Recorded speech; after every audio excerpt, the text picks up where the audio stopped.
The resource centre has been the most positive thing that's ever come out of Fassaroe Park. My whole heart and soul's in the centre. I don't have any other hobbies. Good afternoon, Little Bray Family Resource Centre. When I was on community employment, we were in Portakabins, and I just think it's amazing the facilities that they have now.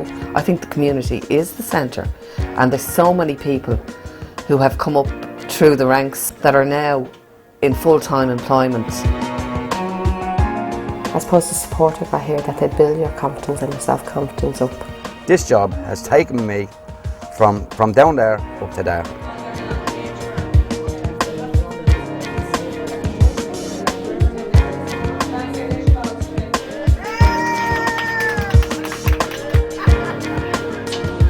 It's actually an exciting week because it's actually a celebration of the work that's been done over the last 20 years.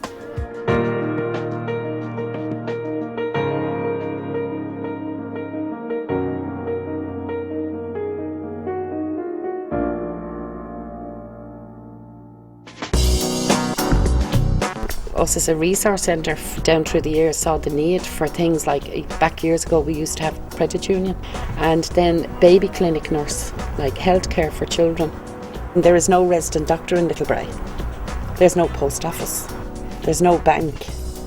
So this area has the Little Bray Family Resource Centre, who runs an information and referral service for people's basic rights like social welfare, people looking to get their lone parents payment, community welfare officer, information on all that sort of stuff. I've built up trust over the years that people will bring their personal stuff in, and it's totally confidential, and there's never been a breach of that in the welfare rights here. People in the community identified a huge need for a kind of a local addiction service, and we, on a pilot basis, set up a trial addiction service where a doctor came from the health board and he saw local drug addicts who wanted treatment. We bring in people to do drug talks as well, to bring in the stuff and show the parents. A lot of people are more educated now about drugs. Nobody's turned away from here, absolutely nobody. It's only in the last few years that the men have actually realised that it's not a women's centre. It's for the community, it's for everybody. I think the younger ones now, the lads, because they've gone through the youth clubs, we still have some of them now 18, 19, and they're coming back now to get their safe pass training.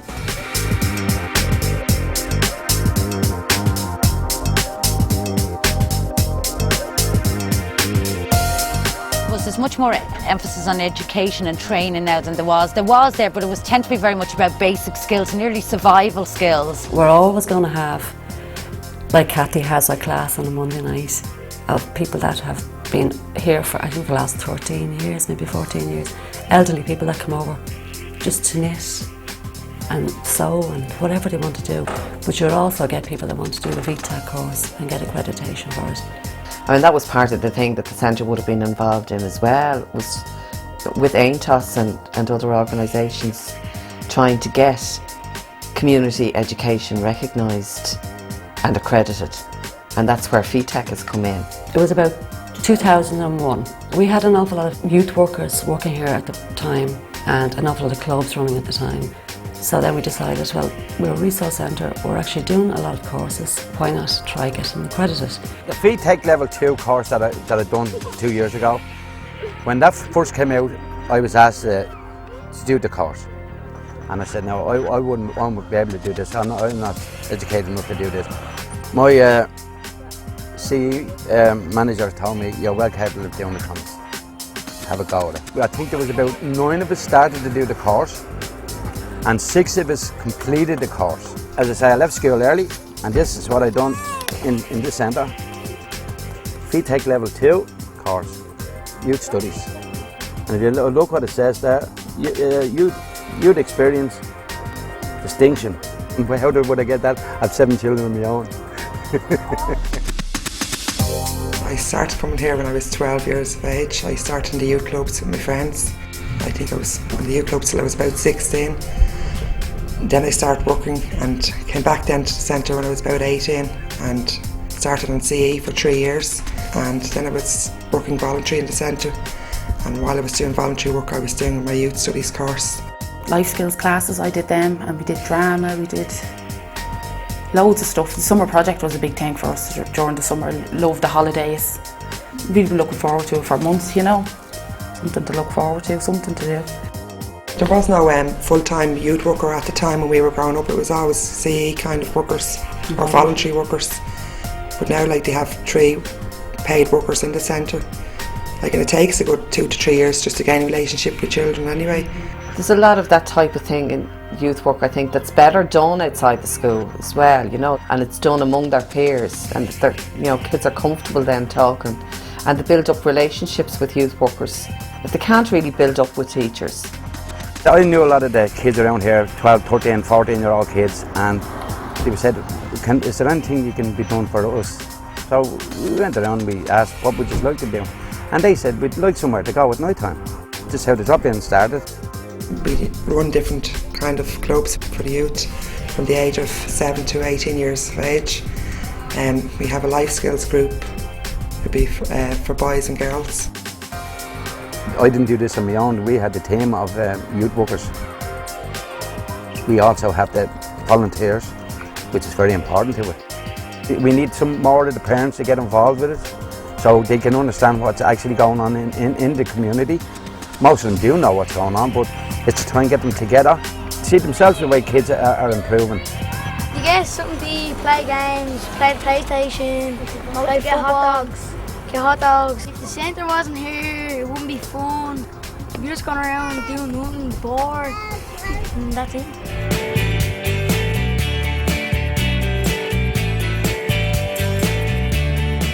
Well, I started on Little Bray on community employment 98-99. I was on it for a year. I found it a really, really positive experience because they had creche facilities and I had a 2-year-old at the time. So I wouldn't be where I am only that I was on the CE, because there's no way I would have been able to, first of all, afford it. Second of all, I was able to do the course through my hours here. So it was on during the day, my kids were still in school. Like, you come for the CE scheme for the money and the childcare as well. It gave me the opportunity of getting out of the house. It gave me the opportunity to get away from the kids. I know that sounds terrible now, but when you're in a house with kids, when they're small, constantly 24 hours a day, your head's rambling, like, you know what I mean? So you need to get away from it. I started in the centre in about 1990. At that time I came up here on a social employment scheme, community employment scheme, to work in the creche, and I was supposed to come for about a year. Myself, I started on community employment back in 1993, and you would have done the normal 2 years, went off, done other things, and came back as the CE supervisor in 2000, and I've been here ever since. The centre itself, I think, and the community employment work very, very well together. We've never really ever been short of trying to get people onto community employment. We actually would be queuing up, people coming in and saying, can they go on? And that's 2 things. I think it's one, because it's community based, and the other would be because of our childcare.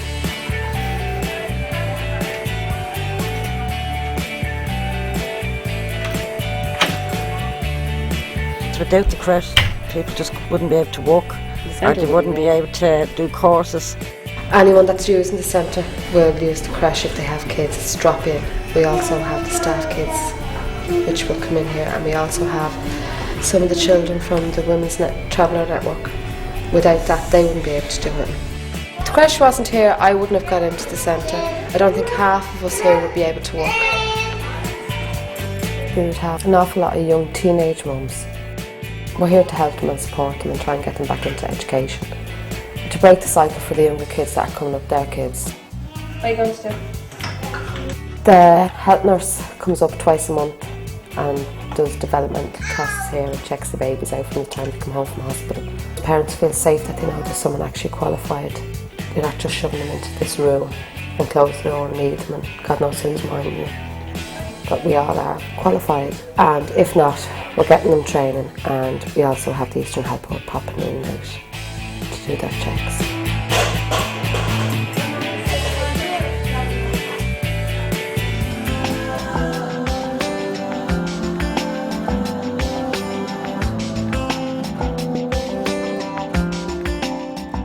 Way back.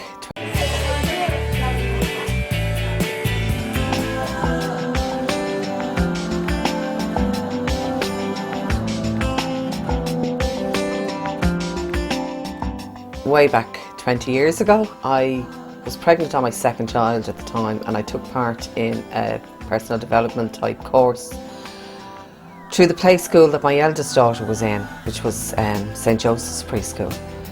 And simultaneously at the same time there was a personal development course being run in the Marian Preschool. And they were both being run by the same lady, Angela O'Driscoll.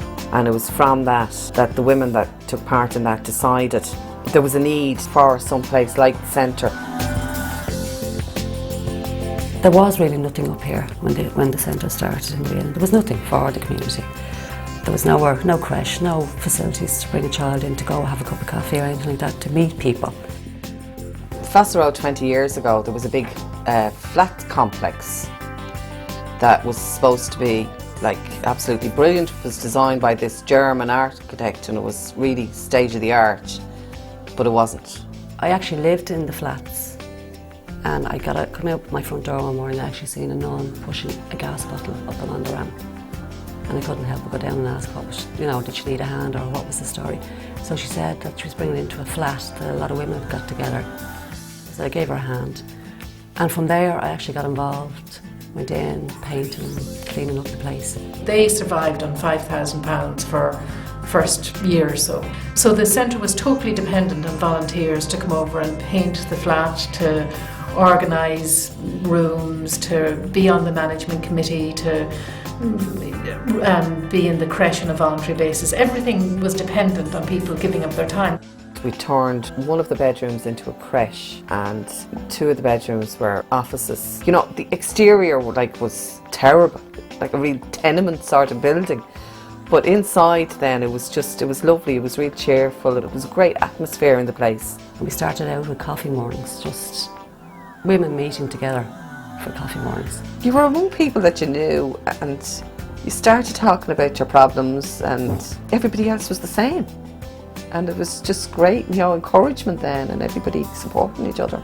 We had a lot of floods and break-ins and up to knees in water. And we had a photocopier that just kicked to work.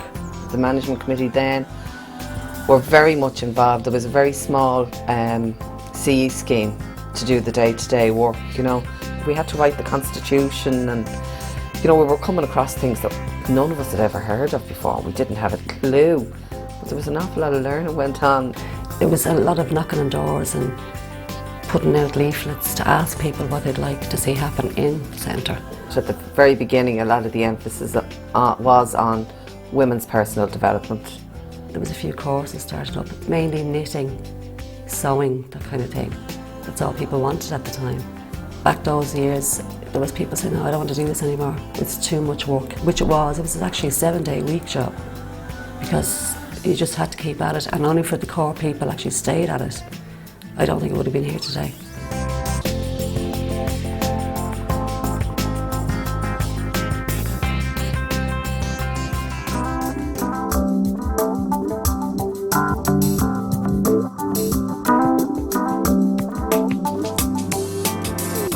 We needed the time to be doing all this work that needed to be done. So we were very conscious that our children had to be cared for as well at the same time. So there was always a huge emphasis on the child and the family in the centre, and that hasn't changed. It's a knock-on effect as such as well, that the participants here, their own children would see that their own parents are getting involved in training and then are staying in school that bit later themselves. I have 7 children myself and none of my children have school early. I wouldn't allow it because I knew what it was like. My eldest daughter now is actually doing computers the way I done it. And when I was doing it, she said to me, "Ma, what are you doing all this for?" I said, "That's because I want to do it." Now she's actually doing it. And I hope to see maybe one of my children being involved in the centre in 20 years' time, or maybe one of my grandchildren, to take over from where I left off. The percentage of children from this estate going on to 3rd level has been quite low over the years, but that's starting to change, and I think the centre has made an impact on that. I really do. I have 4 who completed their education, and I now have the first one in 3rd level in UCD, and I'm so proud of that. And that's all through myself. I left school at 14, gaining the idea of how important education was, and that's what I'm delighted came out of it for me. For my own kids, they could see me. I used to have to sit down at the table and do homework with them. And they're sort of saying to me, well, I'm not going to be like you going back to school at your age. It's great to see my kids going through the youth clubs as well. Hopefully they'll get the confidence to go out and do more of their life when they get older.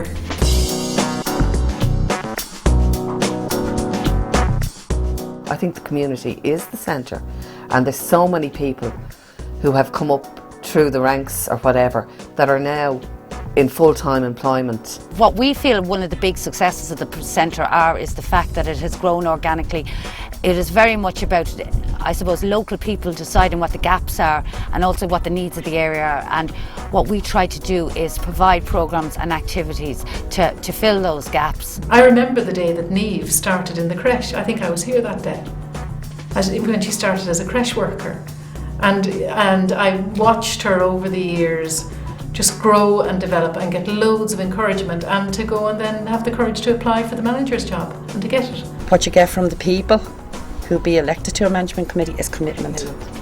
And like, it's easy to say put a councillor or a VDP person onto the management committee. You won't get the same commitment. There was a photo ballot, right, and there's a big box in the hall here, and your name is on a list, like, and if people want to vote for you in the community, they'll vote for you in the community. The management that was here before I went on to management pushed me to go to college and to get a degree in youth work, which was a wonderful thing, and then to be voted to go on to management, it was a great achievement, really. To think that people thought that much of you, that would elect you or put you forward, was great. And then the responsibility of being representative of them to ensure that what's needed in the community would be provided for the community by the resource centre.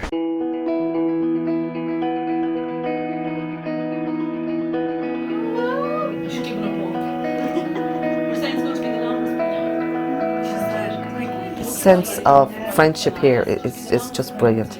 You always know that there's somebody to turn to. But the likes of myself now, Mary, our kids are all grown up and there is nature left. You're sitting there at home on your own and you are lonely. You'd love to be able to say, well, I'll go to this little meeting or I'll go to this little club. And I'd say there's a good lot of people around here in the same boat. There is nowhere for. It is like a big family, really. We're there to help each other. We do help each other. We're not just there to help, but we do. I suppose we do it and we don't realise we're doing it. You know, people say you're committed to the job, but actually people are committed to you here as well, you know, and you get that level of support that you wouldn't get anywhere else. I had a child when I was 17 and I was kind of in a rut then, and only for the centre I wouldn't be where I am today. You know, I was stuck in the house and I just decided to come over and see what I could do, and they told me about the CE job. Only for that I don't know where I'd be today. Myself and Mary Green got an invitation for working with the youth, right? Go to Aris and Nucleron to meet the president, and what a day we had. And this is my pride and joy. And if there was an award for best leader in the centre, it'd be Thomas. Yeah, you say that. Personally, they've helped me a lot. Like, they've given me everything, all my training that I needed, and then at the end of it I had a good job to go into, so I owe it all to them, really.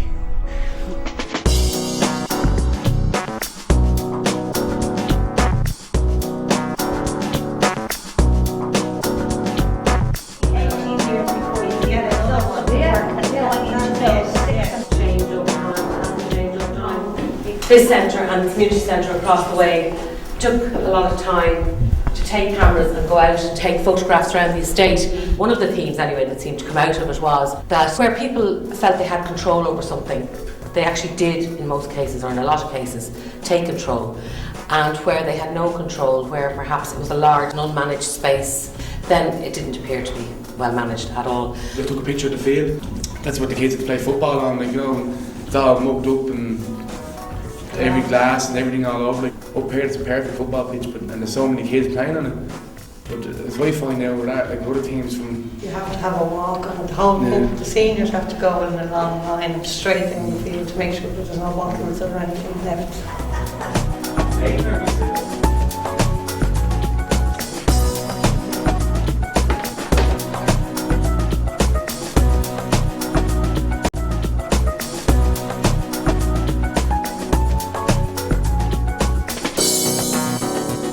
because this project has changed so much in the last 20 years, we thought it would be very interesting to see how the other projects have developed and changed. When Niamh contacted me, I was a bit shocked. I couldn't believe it was 20 years ago since you were set up, because that means it's about 18 years ago since I worked here as an evaluator. I don't know, but do you remember that? Yes. That was what we wrote at the time, and there's pictures of Nora and all sorts of people in here. I'm not sure. I choose this button because I see the centre in the middle and there's no corners on it, so we've no hidden agenda. Well, I picked this button because there's actually a space for the centre to actually grow, and I hope that I'm here for the next 20-year celebration.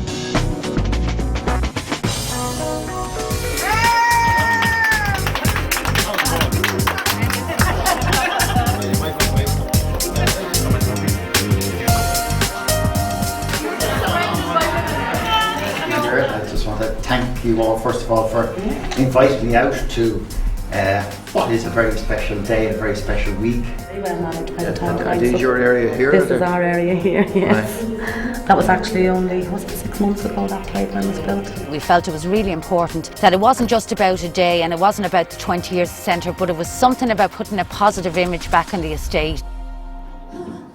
I think there's a great buzz. I think people are just really, just even the buzz at the variety show. It's funny how man only thinks about you gotta put a hip hop, but I'm looking at you. You got a big brain, but I'm looking at you. Girl, it ain't no pain, I'm looking at you. Distracted, the mother said to her boy, do you try to upset, perplex and annoy? And I'll give you 4 reasons you don't play the fool, why you shouldn't get up to get ready for school. Her son replied slowly, well, mother, you...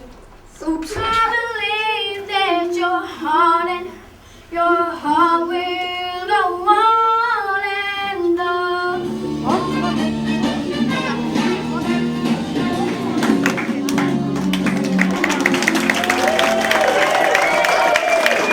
The show is a 20-year celebration and community participation. Hopefully in 20 years' time, some of these kids will be on stages.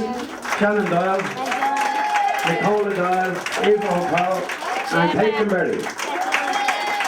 I have one question for you tonight. Are you ready for a hardcore sensation? 5, 4, 3, 2, 1. I'm happy to be part of the celebration because we got sweets and because it was fun dancing. It's actually an exciting week because it's actually a celebration of the work that's been done over the last 20 years. We thought, you know, when we had 1 flat, then we had 2 flats, then the flats went and we had 2 porta cabins, then we had 3 porta cabins. Now we have here. Now we've got funding for purpose-built youth building at the other side of the estate, and that's brilliant, you know. It's supposed to be starting in June, and if it does, it'll be up and running for the new year. Trying to cater for 700 children, of which maybe 500 will participate in different ways. It's the other 200 still out there. How do we get to them? How do we facilitate them? And, you know, that's really important, that's really exciting. So many young people now over the last 10 years have gone through the youth programmes, gone through youth training and are still doing it. They're going to come up and they're going to know what they need, what their rights are.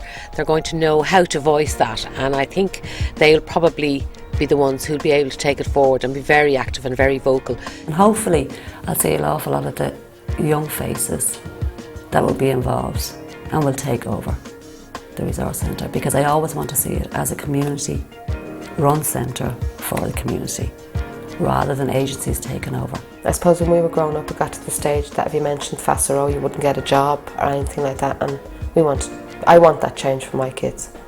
I'm very grateful to the centre and to all the people over the last 20 years who have helped and encouraged me, and I hope that I've helped and encouraged some other people. Looking back over this week, I've been talking to a few people and I was just saying, did we really do what we done like? I am so proud, I have to be honest. I didn't think I'd be here 20 years after sitting here talking about it.